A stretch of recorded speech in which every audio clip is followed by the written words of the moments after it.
各位辛苦了，我小佳。没想到会在爱奇艺看到我吧？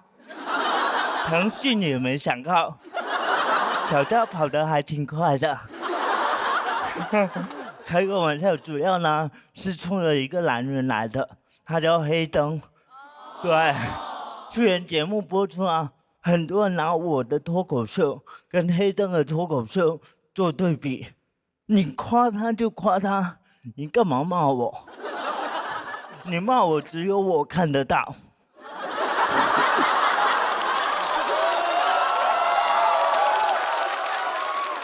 对吧？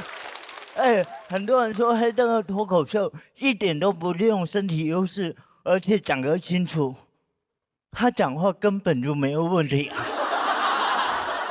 对吧？他一个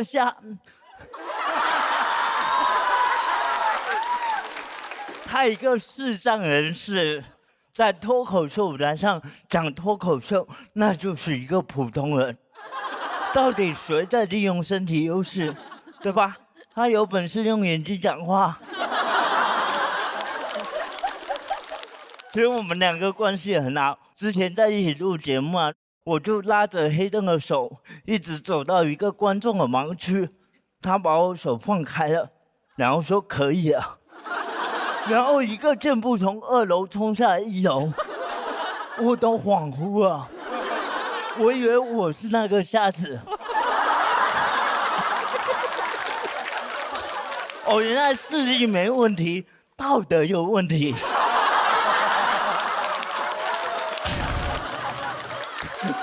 工作人员还跑上来说：“小佳老师要不要扶你？”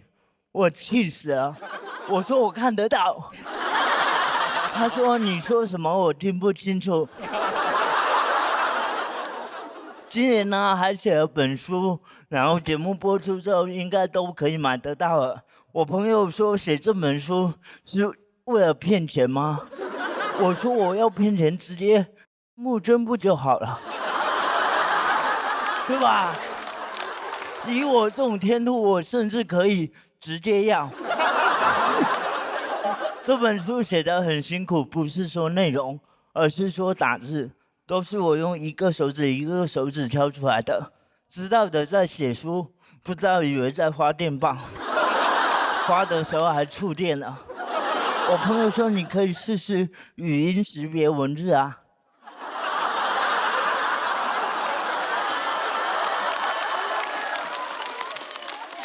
又不是没试过，识别不出来。我其实很喜欢写作，我中学时就是我们校报的主力干将。我当时专门负责写诗，而且只有我在写诗。如果那个月写不出来呢，就会找一些著名的诗人代替我。我跟老师说我写不出来，老师说没事，我让泰戈尔替你一下。泰戈尔也是没想到100年之后在中国当了平替。比起写书呢，我现在更害怕后面的签售，因为我写字很慢很难看，有时候演出完之后观众会让我写吐签，我就很有压力，关键要吐一堆。上次有个观众说：“小佳，你能不能写一个身体健康、工作顺利、一生平安？”我说：“你自己好好努力吧。”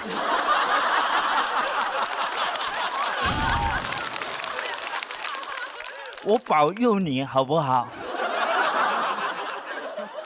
我其实是左手写字的，又慢又难看，但已经很好了，因为右手更慢更难看。简单来说呢，我写字就是左手右手2个慢动作。所以易烊千玺演那个小小的我都是命中注定。有人看过这部电影吗？看过是吧？很多人说我是这部电影的动作指导。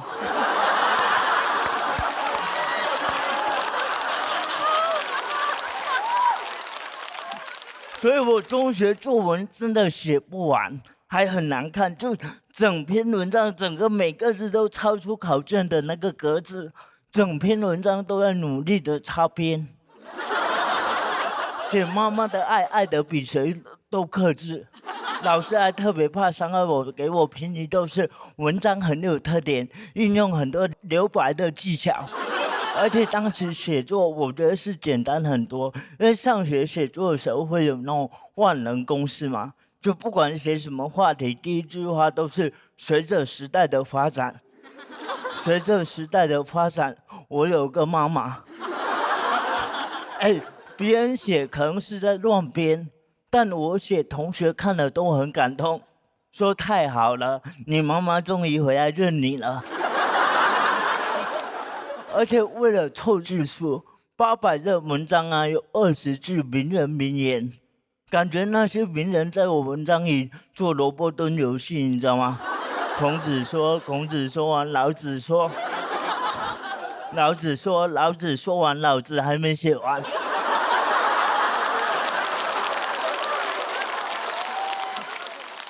但现在写作就难很多，现在呢要求写书需要真实严谨。我前段时间书在审核的时候，有个句子说要写周启墨经常去公共场所观察生活，写错写成了周启墨经常去公共厕所观察生活。我一开始还没意识到，我的编辑说这样会不会让大家觉得周启墨是个偷窥狂？我说不会啊。他一直都是这样啊。这本书啊叫做《浮游直上》，它是一个关于成长的严肃文学。那为了让它显得更严肃一些呢，希望下次签售的时候别让我吐签了，好不好？实在想要的话，你们写完，我给你们摁手印。一个手指我比较习惯。最后呢，希望这本书和我的手印都可以戳到你们，谢谢各位。大家好，我是小佳。我不会嘴瓢，因为我的嘴一直在瓢。准备好听第一笑话吗？我前阵子去了趟医院，然后看到一对儿女带着老人来看病。因为要不要带老人去养老院的问题，两个人就吵了起来。坐在椅子上，那个老人就特别可怜，说：“哎呀，死了算了。”儿子说：“你现在讲这种丧气话有什么用？”老人说：“不是，我说你们死了算了。”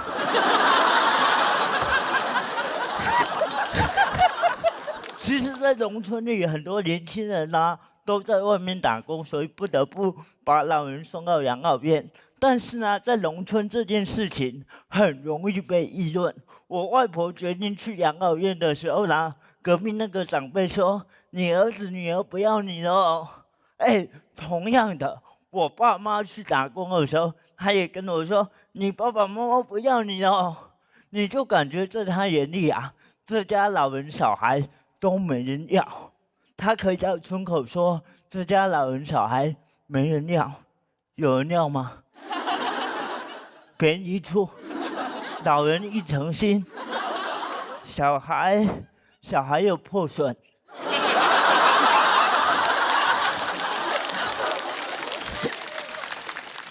住养老院是我外婆决定的，她其实很先锋。她以前在厂里上班，然后每天到点了就会下班回家。然后领导开大会的时候，他会偷溜回去。我问他为什么这么做，他说他最讨厌一群人听台上一个人放。我说阿嬷很尴尬，我现在就是放的那个。他不太清楚我的工作具体是做什么的，甚至会跟我开玩笑说：“那个以后啊，我争取死在周末。”这样你工作日可以休丧假。我的外婆想把我的周一到周五都变成 Sunday。后来呢，我去养老院看她的时候，真的觉得那里很舒服，非常舒服。3餐端到你面前，然后楼下有个大花园、大泳池。虽然我也不知道那个泳池是干什么的。总感觉是给老人的陷阱，但我真的觉得很舒服，我都想住。我说我能不能住养老院？那个工作人员说，你应该去医院。跟着我外婆同一间房子的同一个寝室，那个老太太、那个老奶奶啊，有一些阿尔兹海默症，但我有时候很羡慕她，因为她做什么事都很快乐，看电视剧笑，看新闻笑，就看脱口秀不笑。连阿尔兹海默症的人都知道，现在的喜剧很无聊。朋友们，我觉得现在很多人不去养老院的原因呢，还是因为养老院不够好玩。如果我们这代人住养老院，肯定会规划成我们想要的样子，对吧？到时候养老院呢，不在什么深山老林，就在市中心，旁边就能买到蜜雪梦城，然后无聊也不用出门，刷刷老红书，玩老者荣耀。一边抢拉布布，一边拉裤裤。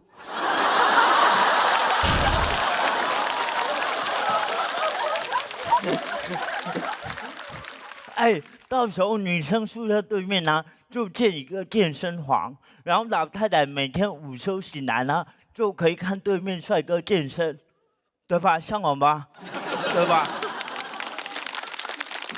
你也不用害怕看腻。因为你老年痴呆，每天看都有新感觉。姐妹们，就是要这么不体面的老去。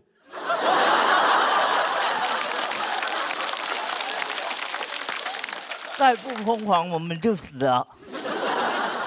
老头也别生了，老头也去健身房捡矿泉水瓶。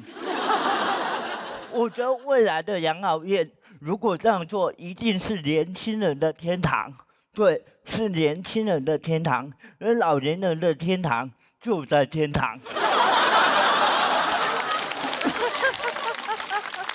我还蛮喜欢这个梗啊，而且到时候我们也不担心孩子要不要我们，因为我们压根就没想过要孩子，对吧？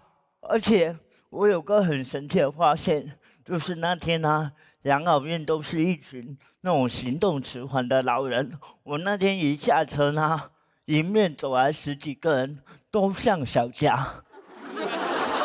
他们一直在开口，就是小佳。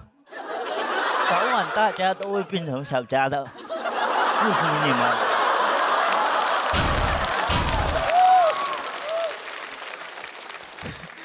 有一个老人走着走着，假肢掉了，吓我一跳。有些人走着走着就散了。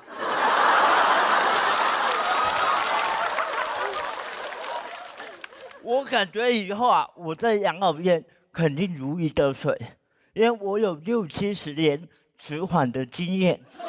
当所有人变成小佳，小佳就是那个 leader。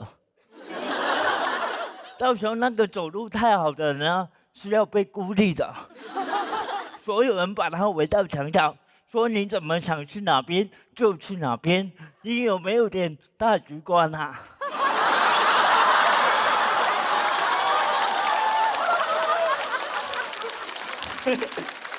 我等这一刻很久了。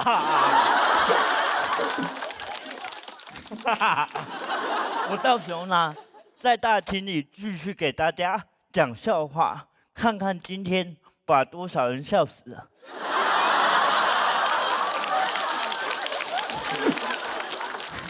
哎，我相信那时候无论说什么，都不会有人说这是我能听的吗？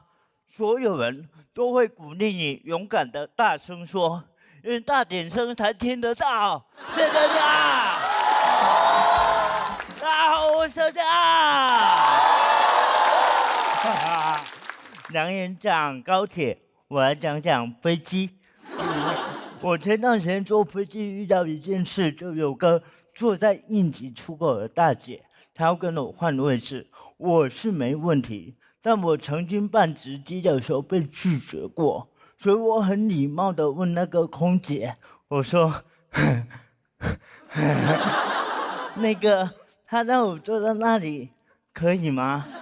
那个空姐说你先坐下，然后转头跟大姐说，你能不能再找找别人啊？大姐说为什么不能找他？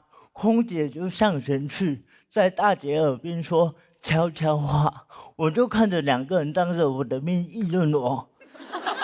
讲完之后，那个大姐说：“哦，不好意思啊，小伙子，我不知道你有病。”过了一会儿，空姐也来道歉，说：“不好意思啊，我不知道他嗓门这么大。”我真的很委屈，我被拒绝很多次，坐在那个应急出口。我那天下了飞机，我就去查了飞机应急出口的旅客要求，有3点，朋友们。第一点呢是18到65周岁，这个我满足对吧？第2点叫智力健全，我应该不是因为这个被拒绝的吧？难道是我问的时候太傻了？我说，第3点叫做四肢健全灵活。朋友们，问题来了，如何定义灵活？我只是看起来没那么灵活而已。我也健身，我也有力气拉那个门，只不过拉得比较丑而已。但飞机要是真的出事啊，任何人都是想活吧，没有人说我要活得漂亮。那个百度最后一句话是这样说的，他说飞机的应急出口是整架飞机逃生最快的位置。朋友们，这是个悖论，逃生最快的位置只留给所谓健全灵活的人。那我这种人怎么办？在远处等死吗？平时老是说什么老弱病残先走，没想到这个走是真的走啊！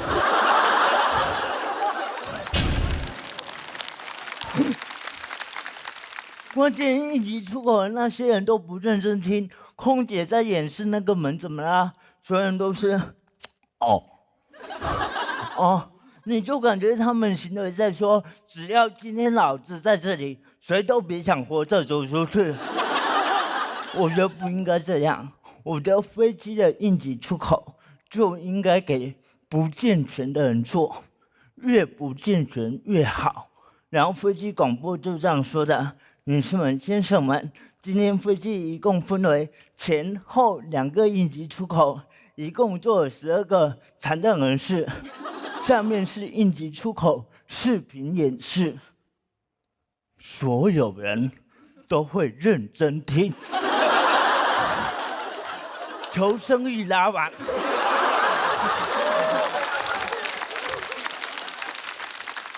那12个人足足有22只手。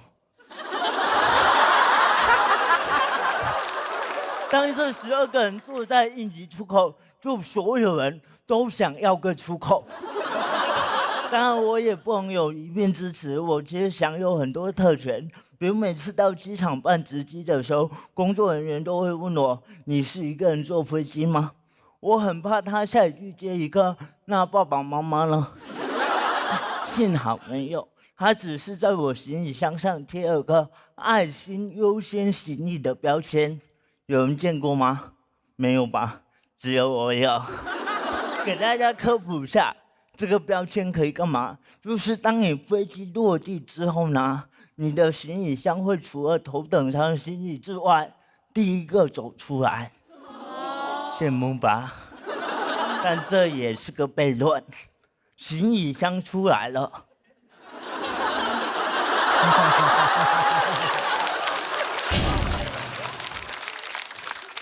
我还没出来，就这么点爱心全给行李箱啊！这个世界谁懂啊？行李箱懂。我有时候我都羡慕那个行李箱，真的，我很想把那个标签贴在我脸上。我从那个行李箱受袋里出来，真的啊。我不愿意去享受什么特殊待遇，包括每次到机场排队过安检，我都是正常排队的，除非人太多。我前几天从北京飞上海，整个首都机场都是人。我一看那个爱心通道，只有一个老人、一个小孩和一个妈妈，我就心动了。其实我主动走过去应该也没问题，对吧？但我这个人特别扭捏，我想被请过去。我就在那个工作人员面前走啊走，走啊走，他都没理我。我没想到有一天我健康成这样，然后我就越走越严重。他看到我了，他说：“哎，过去吧。”朋友们，还没有结束，这种东西呢，做戏要做全套。我从进安检到出安检，全程表现得很严重。他说我包里有个充电宝，让我拿出来，我已经看到他脸上的愧疚了。我感觉是不是3C 认证已经不重要了？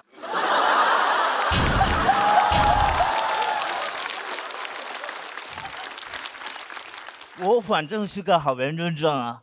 然后过完安检，我立马就正常了，给他吓一跳。我说你别怕，我这个病就是一阵一阵的，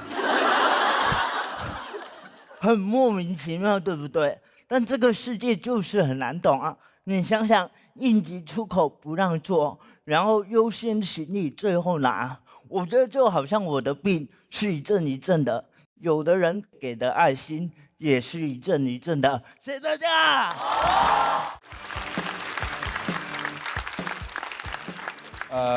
Hello， 大家好，我叫谢谢。不客气。我高中是在河北衡水中学上的。对，那是一个很卷的学校，有个同学卷到吃饭不到5分钟，动作非常快，感觉走的应急通道。这个同学吃饭就是去食堂买个包子，塞进嘴里，一边往回跑一边嚼。我没有把衡中学生妖魔化，因为没有哪个妖魔会这样折磨自己。我倒是觉得妖怪应该衡中化。你看《西游记》那些妖怪，他们但凡有一个能接受生吃唐僧肉，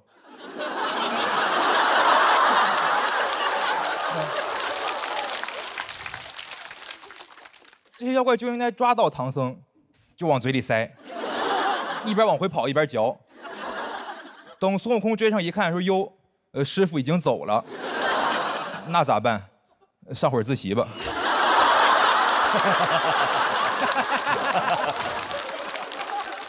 我当时在那个学校卷不过他们，每次考试都有很多题不会做，我就很焦虑，我爸也跟着焦虑。高考前夕，我接到我爸一个电话，问我准考证号、考场号、座位号，我当时都懵了。我说：“爸，你要替考啊？”我爸说：“不是，我去帮你拜菩萨，要提供你详细的个人信息。”你最后考试结果出来以后，不知道是我的原因还是菩萨的原因，就考上了北京大学。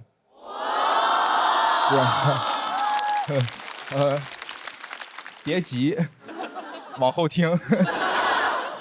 那是我高中3年考的最好的一次，主要是我们那年高考数学题很难，听说河北省平均分才40多分，那年很多衡中学霸都考崩溃了，因为他们从来没有在一张卷子里面见过那么多不会做的题。我见过，简直是我的舒适区。那年考试心态很放松，学霸们没有经验，但我无他，为首数2。最后考得也比他们好，毕竟你说一群刚瞎的人，怎么可能比黑灯走得快呢？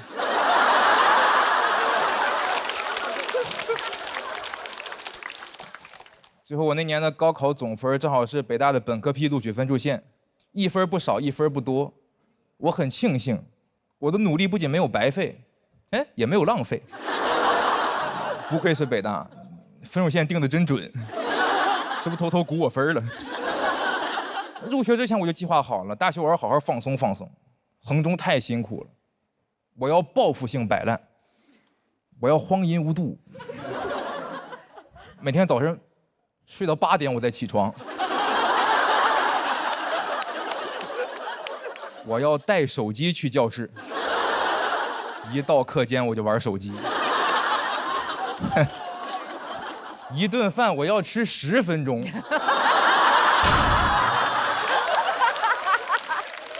我要坐着吃包子。入学以后，我室友说，不愧是衡中的，大一就要考研呢。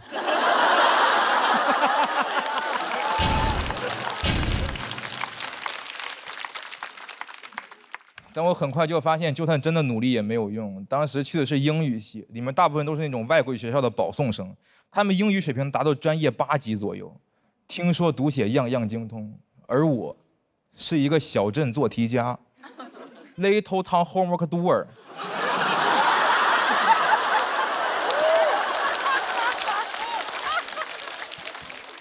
每天英语系全英授课，老师同学们谈笑风生，我听不懂。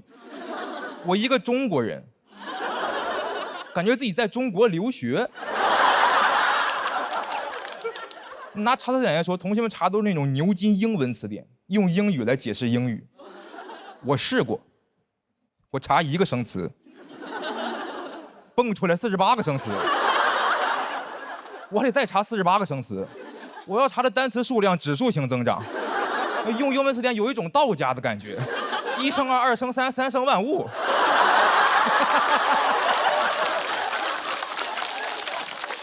我都恍惚，我说用的是牛津词典，它还是有道词典。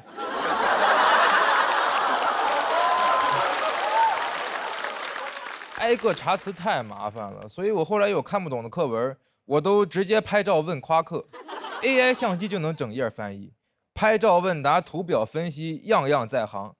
感觉比起我，夸克才更像一个北大学生。我也试过努力学习，但是基础差得太远了，实在是跟不上。我都不知道为什么北大要把我这种差生招进来。我成绩是班里最差的，属于是那种比上不足，比下正是在下。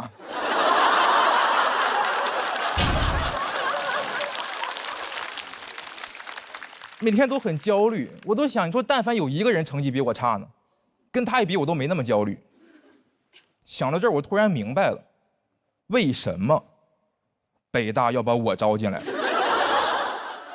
北大需要我，你说每天学习学给谁看呢？就学给同学们看的，跟我一比，他们就不焦虑。木桶效应里面长板短板都不重要，一个木桶想盛水，你得有底下那块板。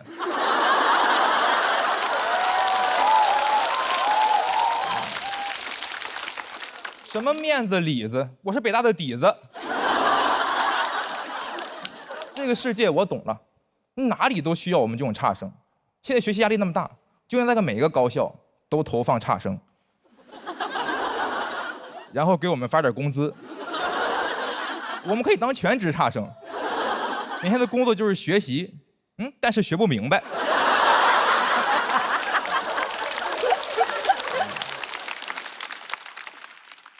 然后去那些优等生面前抱怨说：“哎呦，这知识也太难了，这个世界谁懂啊？”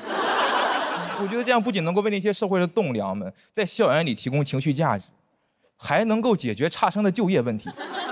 反正我们毕业也找不着工作，干脆不毕业，留校任差生。你们也别觉得差生这个活好干，我们得时刻注意着，千万不能学会了。毕竟我们不是傻子。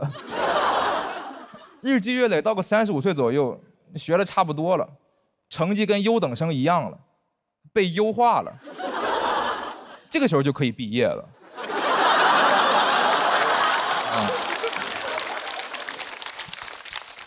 35岁，我们差生从大学毕业了，优等生从大厂毕业了，我们都有光明的未来。好，掌声，谢谢大家。哎，大家好，我是陈树。现在科技我就觉得现在科技发展的越来越高级了哈，就经常会让我感觉到自己的地位变低了。有一次我在商场上厕所，对着那个智能感应取纸机，捧着双手要了半天，我感觉我在向他乞讨啊，行行好吧，家里实在困难，没办法了才出来上厕所。你想用纸就得这样，感觉这不是普通的纸，这是服从性厕纸。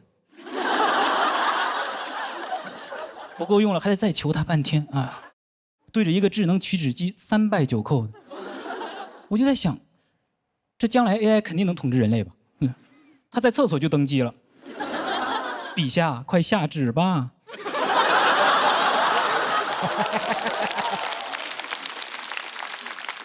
现在很多产品的控制方式都变得越来越智能，从按键到感应，甚至到语音，我就发现科技越先进，就越不想和人类接触，啊，感觉科技对人类很不耐烦，吧？你摁它一下，有话你就说，你动什么手啊？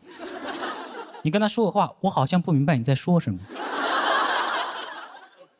还有那个智能马桶，刚起来它就开始冲水，我感觉它很嫌弃我啊。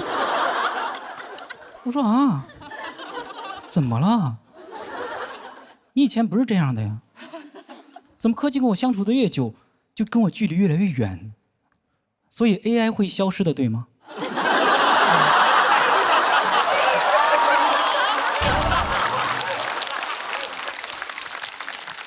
我觉得将来 AI 肯定有统治人类的能力，但它不见得会有统治人类的意愿。我觉得人类对 AI 有很多幻想啊，都是因为自恋。你看科幻作品里就那么几种剧情，对吧 ？AI 会服务人类，自恋；AI 会统治人类，自恋；AI 会统治人类，但最终会被人类打败并继续服务人类。NPD。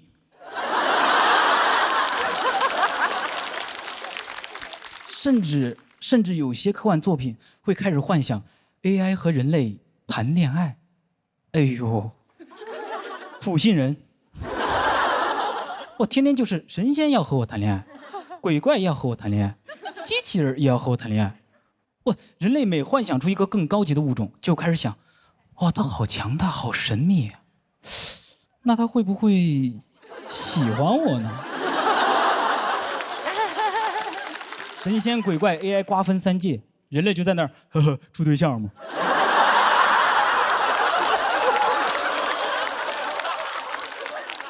而且你跟机器人这种硅基生命谈恋爱，你怎么和他说情话呢？啊，对着他那副机械躯体，你永远都是我的铁甲小宝。怎么说出一些付出生命的誓言呢？左手牵他火线，右手牵他零线，真是来电，我的龟龟。但不管神仙鬼怪还是机器人，他都有一个人形。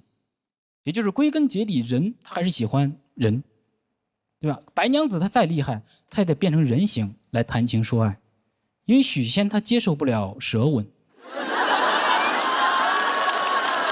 好烂。所以 AI 它有了感情之后，它也不会喜欢人类，对吧？因为高级的物种，它往往也拥有高级的审美，看不上低级的生物啊。你作为人，你也不会翻开书，山顶洞人，爱了爱了。做出了一个倒追祖宗的决定。阿祖好帅，越翻越心动啊！越翻越心动，霸王龙化石，我的crush。幽门螺旋杆菌，什么时候才能和你相濡以沫呢？这是君生我未生，我要不未生，我就遇见你了。AI 没有AI 它没有这些儿女情长，对吧？我觉得 AI 它更智慧、更文明，它也不会诞生统治这种邪恶的念头，对吧？只有人类喜欢划分阶级，机器人之间没有不分3、6、9等的，对吧？你能想象阿尔法狗心情不好的时候会对着酒店机器人说：“你个送外卖的。”看见擎天柱，你个跑长途的，在哆啦 A 梦底下评论：“你可真能装啊！”对吧？而且我不知道他统治我会干嘛，对吧？我就是一个纯废物，对吧？我会的他都会，我不会的我都上网查。出来第一条 AI 回答。哎呦哦，他问我啊，我吵架。我这几年呢，养成了一个不良爱好，喝酒。对，当然我不是因为喝酒才这样的，好吧？我小脑健全的好吗？因为前段时间有个营销号拿着我的照片，然后说过量饮酒会导致脑瘫，而且那个照片还是我流口水的照片。我把它发给我的演员朋友，求他们别喝了，一个赛道容不下2个脑瘫。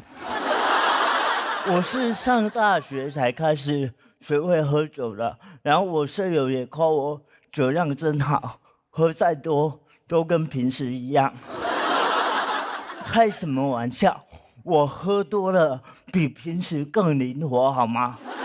我真的没有在搞笑，是这样。我这个呢是神经系统的疾病，然后喝多了，酒精会麻痹神经，神经就会忘掉自己有病。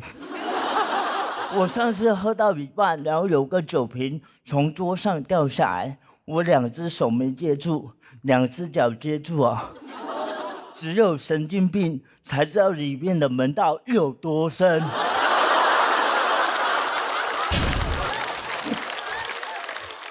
我朋友也惊呆了，他说：“你是不是再多喝点就能把病治好？”我第一次去酒吧是我舍友带我去的，我对酒吧是有刻板印象的。我刚进去还很紧张，总感觉里面的所有人都会打我。然后大概喝了一些酒之后呢，我就完全不知道什么事情了。我们隔壁那个大哥左手臂还缠着石膏，我喝了一些酒之后呢，就跑去跟大哥单挑喝酒。大哥说：“你干嘛的？”我说：“没看出来吗？老子练体育的。”大哥说：“你是不是被铅球砸成这样了？”这些事情呢，都是我舍友第2天告诉我的。他说这都不可怕，最可怕是我摸着大哥的石膏，说本来想跟你玩15-20的，现在只能15-15啦。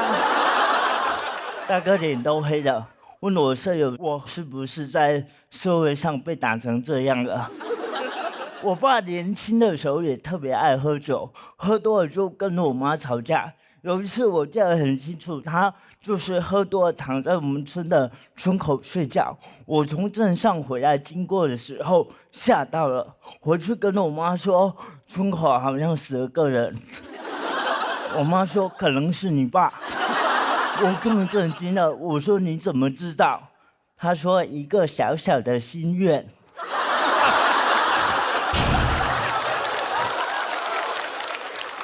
我说妈，别这样说，也太不吉利了。他说我是真的担心你爸喝酒会伤身体，而且我给他买了很多保险，受益人都写的是你的名字。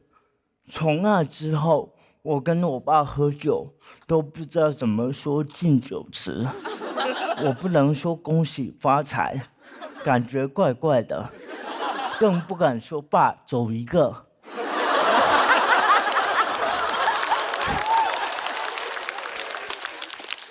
现在我妈看到我有时候喝多也很后悔，她说早知道写自己的名字啊，老杨看起来能活得比你长。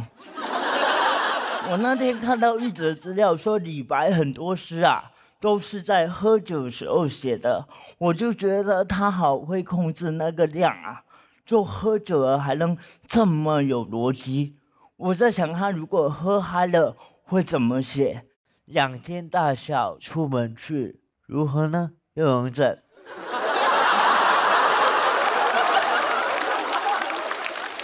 我知道这个梗很尴尬，但是朋友们，你不觉得这样写更显得李白很洒脱吗？我今年年前的时候有个体检，医生说我身体有个酒精代谢酶，比别人还要好。说简单来说就是我很能喝。医生说你身体很好哦，外面看不出来而已。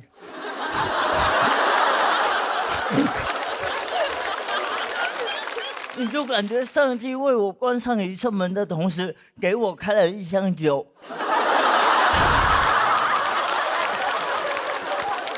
然后说喝吧，喝多了就能走直线。我这2年很少喝多了，我上次喝多是在上海街头跟一个很久不见的朋友边走路边喝，然后喝到实在走不动，就躺在一个马路牙子。我突然理解了那年躺在村口的我爸，这次死了2个人。我很感慨，我觉得长大之后很多事情都变了，我就觉得很感慨。然后我看着我朋友，我说：“欲买桂花同载酒，终不是少年游。”我朋友沉默啊，他说：“你说的对，我们去买点桂花酒吧。”谢谢大家。